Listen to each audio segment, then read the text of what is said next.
Welcome, Professor Mohammad Marandi. It's a pleasure and a privilege to have your company today. Thank you very much for having me. Professor Marandi, let's start right away. In the news today, there's news of the United States and Britain carrying out more airstrikes, missile strikes on Yemen. Multiple missiles were rained down on Yemen in the last 24 hours. I think that's the eighth time that they've struck that country. That's the kind of the context for today. My first question to you, Professor Marandi, is this. Do you think the United States is deliberately seeking to escalate the conflicts in the Middle East, or is it a case that Israel is manipulating the United States, is the driver, and the United States is more or less a hapless passenger that's being dragged along? Which explanation do you think is more accurate? Or are they both equally antagonists in this situation? What's your view? The U.S. actions indicate that it is seeking escalation. They've murdered soldiers of the Iraqi armed forces in the capital in Baghdad over the past few weeks in two separate attacks. One was an attack on a key commander and his aides within a government compound, the Ministry of the Interior. They bomb Syria and occupy Syria, and they bombed Syria recently. And also the escalation in Yemen is something that the Americans are responsible for. The Ansarullah movement, or what the West likes to call the Houthis, they simply impose a blockade on Israeli ports, saying that they will continue to blockade those ports from the Red Sea until the genocide stops. And the Americans, instead of pushing the Israeli regime to end the genocide, they went and escalated. They killed 10 Yemeni sailors who had not killed anyone. The Yemenis were preventing ships from going. They were telling them to turn back. Those that refused were struck, but with light missiles. They didn't sink any of them, and they didn't kill anyone. But the Americans went and killed 10 young sailors, and then they fired missiles across the country, killing innocent people. But they have no effect, by the way, because all of Ansarullah, the Yemeni armed forces, weapon systems are underground. They're in tunnels, just like in Gaza. They're much more extensive, and their weapons are much more advanced because it's a much larger country and they have much more access to the sea and other countries. So their missiles, their drones, their portable radar systems, their mini submarines, their speedboats, all of them are well protected. The Americans can lob all the missiles that they want. They can bomb the country as much as they want. It's just a waste of American money. And it only creates anger and hostility among ordinary people in Yemen who are terrorized by these bombs that, as I said, have no effect on the military. So, Professor Marandi, just to emphasize, you don't buy the idea that Netanyahu and his regime in Tel Aviv are driving, manipulating the hapless United States and the Biden administration. You don't buy that argument, that kind of claim that some analysts make, that it's really the kind of, how would you say, the very mischievous, Machiavellian Netanyahu that's manipulating the poor United States, the lumbering giant, into a confrontation on Israel's behalf. You don't buy that? It's difficult to believe that the United States is totally controlled by Tel Aviv. Of course, there's a very powerful Zionist lobby in the United States. And most of those Zionists, by the way, are not Jews, they're Christians.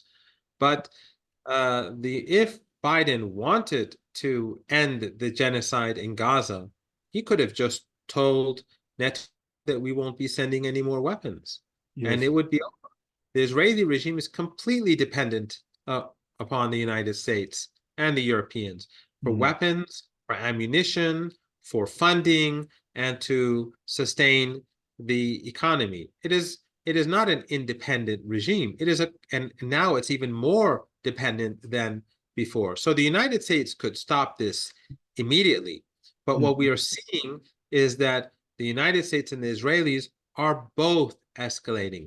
And there is talk that the United States and the Israeli regime, as we speak, are discussing plans for a broad attack against Lebanon.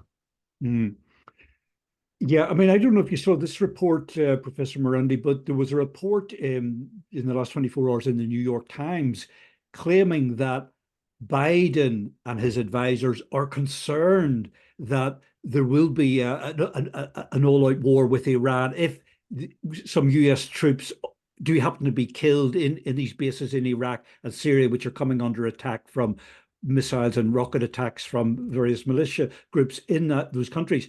And the New York Times is claiming that the Biden administration is concerned, worried that there will be a death imminently, and that would trigger a wider war with Iran. You know, there seems to be a contradiction. On one hand, I think you've got a valid point that they are escalating, but yet that's inevitably leading to war that this New York Times report is claiming that they're concerned about starting. I mean, how do you explain such a kind of, an irrational, illogical administration? Well, that I think is a key point that you've alluded to, and that is that in the West, rational thinking is not the norm. On the one hand, the United States and the Israelis constantly want to escalate. Why do they want to escalate? Because they've lost the war. They've been beaten badly in Gaza. All the Israeli regime can do is carry out genocide. It seeks revenge for its defeat on the battlefield by murdering women and children. Tens of thousands, at least 25,000 are confirmed, thousands more are buried under the rubble, and many thousands more have died of disease or children for lack of food or because of the cold. So tens of thousands of people have already died, but they Mhm. still lost the war.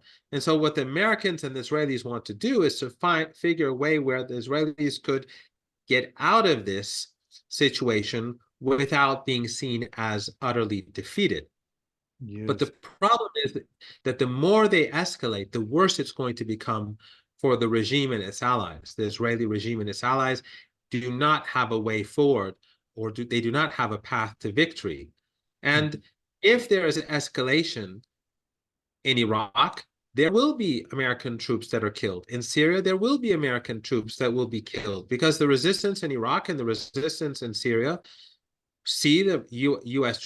troops as an illegal occupation force, which they are.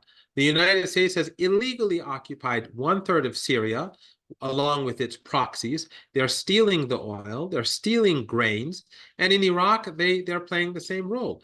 And people across this region are sick and tired of Mm. U.S. hegemony and occupation. So ultimately, yes, American soldiers will be killed. But the problem for the United States is that there is no scenario where they can come out without being badly defeated. So the smart thing for the United States to do is to end the war now. If Israel attacks Lebanon, they will be beaten very badly. The regime has already lost to Hamas and Islamic Jihad. How are they going to ever face the much more powerful resistance organization called Hezbollah and its allies and hope to gain victory? They will be defeated in a manner which makes their defeat in Gaza look quite insignificant. So ultimately, a rational way of looking at it would point to an immediate ceasefire. But Mhm. since the United States and its allies are not being rational, then, as you say, all bets are off. Mm. Professor Marandi, would there be concern? I mean, legitimate or understandable public concern in Tehran and other Iranian cities that this could go really catastrophically bad. I mean, let me be specific. Would there be a concern or a fear or apprehension that the Israeli regime, in its desperation that you've alluded to very well, would strike Iran preemptively? I mean, launch. Let me say something very seemingly crazy, but could launch a nuclear missile, drop a nuclear bomb on Tehran preemptively. I mean, they have hinted at that in previous years that they would go it alone and they would go to extreme uh, measures. So, would people in Iran be concerned that the situation is so irrational, so extreme, rabid, whatever word we could use, but it could result in such a horrible, catastrophic, preemptive strike on Iran? No, the Israeli regime does not have that sort of authority. The Americans do hold the leash at the end of the day, and the Israeli regime would immediately come to an end. This is not something that the world would accept, even if the Americans were mad enough to accept it. The Israeli regime, though, is facing defeat across the board. And the United States knows that escalation in our region and US escalation towards Iran is something that it cannot win. If there's a strike on Iran, then all those bases in the Persian Gulf region that American forces are stationed there, they will be destroyed. And those countries in the Persian Gulf region that host those bases, they will be seen as hostile for obvious reasons. Yeah. And their assets will be destroyed. And that will lead to a global economic catastrophe because there will be no more oil and no more gas. Mm. And Iran has many underground bases across the country and across the Persian Gulf in particular. So there is a balance of terror between Iran and the United States. Iran Mm. does not want escalation. Hamas does not want escalation. Hezbollah does not want escalation. Ansarullah does not want escalation. And the Iraqi resistance do not want escalation. But if the United States and the Israeli regime escalate, they will escalate in return, and they will make sure that the United States and Israel are defeated. And the United States already has more than enough trouble as it is in Ukraine, with China, major problems at home, and the political Mm. crisis that is coming this November with Yeah. the US presidential election. Yeah. So the resistance, the collective resistance, they want de-escalation and a ceasefire for the sake of the people of Gaza to end the genocide, and so that global trade and business can continue and people across the world can continue to live their lives. But the United States and Israel, they want to escape this colossal defeat in Gaza. And through their irrationality, they could push us in a situation where the global economy could be devastated. Mm. Yeah, I saw a report in this shipping magazine, the Hellenic Shipping News, and they were saying that if the Strait of Hormuz was to shut, I mean, we've seen a lot of impact from the Bab al Mandeb in the Red Sea with the Yemeni um, tensions there. The impact of that has been severe, and if the Strait of Hormuz was to close, in addition, I mean, that would really clobber the global economy. I mean, if the Red Sea is illustrated the fragility of the global economy, the Strait of Hormuz would multiple times, impact the economy. So I hear what you're saying. Um, So just to repeat, the Israeli regime lost in Gaza to Hamas and Islamic Jihad and its other allies. If they want to pick a fight with Hezbollah, Hezbollah is much stronger than Hamas. Ansarullah in Yemen and the Yemeni armed forces, they are a whole country strategically located. They cannot defeat them, and they cannot defeat Iraq and Syria, and then obviously they cannot defeat Iran. So the United States has only one reasonable option, and that is to yank on the leash of the Israeli regime and pull the mad dog back and end the genocide. But so far, the Americans want the genocide to continue. So the Americans have a choice to make whether they end the genocide or they continue the genocide and they make the situation worse for themselves. And the global community will turn against the United States even more than before. Professor The Marandi, West has, the West has demolished its soft power because of its support for this genocide. Israel has sacrificed the West for its own selfish interests. Professor Marandi, why would the United States want this genocide to continue? What what do they get out of it? I mean, strategically, well, why would they you asserted there that they want this to continue. Why would the Washington why would it want that?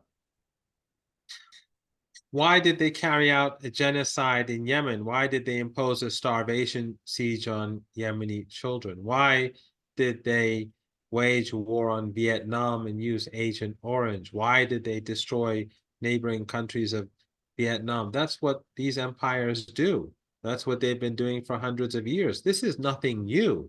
The only difference between this genocide and previous genocides that we've seen across Africa or in the Americas or across Asia or in the subcontinent is that this is being broadcast to the international community live. We are watching this genocide take place, and we are watching Western leaders say that they do not support a ceasefire.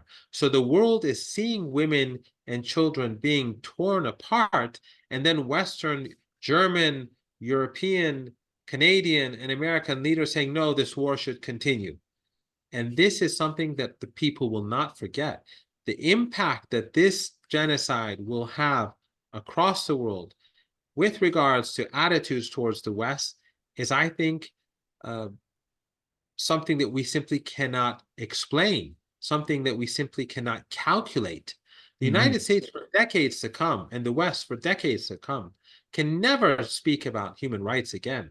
No one will believe them when they speak about Chinese human rights or Russian human rights, because they know that the greatest abuser of human rights is the West. And they saw it happen live on television, and they saw the intent for genocide. As the South Africans pointed out in their complaint, the Israeli regime from top to bottom spoke specifically about the intention to carry out genocide, and their forces carried out genocide proudly online in front of a global audience. This is something that is simply not going to be forgiven or forgotten.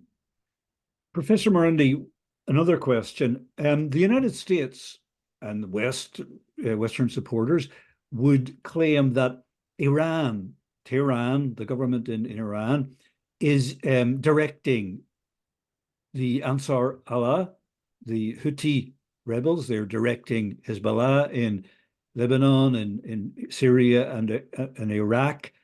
That Iran is the bête noire, the master manipulator, puppet master of what they would call, the West would term, terrorist groups. What do you say to that? Iran would be a superpower indeed if it could control so many different countries and so many different peoples and so many different organizations. The problem is in the West is that they have a history of using proxies across the globe, installing dictatorships, their men in different capitals to do their dirty work for them to preserve their interests. And thus they see the rest of the world as behaving as they do. But the relationship between Iran and this broad resistance coalition or alliance or axis is that they are allies, they are friends, they are anti-colonial and anti-imperial. The people of Yemen have agency, and that is what made them defeat this Western coalition that supported the Saudis and the Emiratis in destroying their country. The Americans and the Saudis and others, they carried out a genocide for almost a decade in Yemen, but they failed to dislodge Ansarullah and its allies from the capital. Why? Because these people have popular support, because the people of Yemen support them. Otherwise, how could some corrupt proxy hold the country against the might of NATO and regional oil-rich dictatorships? They held their ground, they held their country because the people of Yemen wanted it to be that way. The same is true in Lebanon.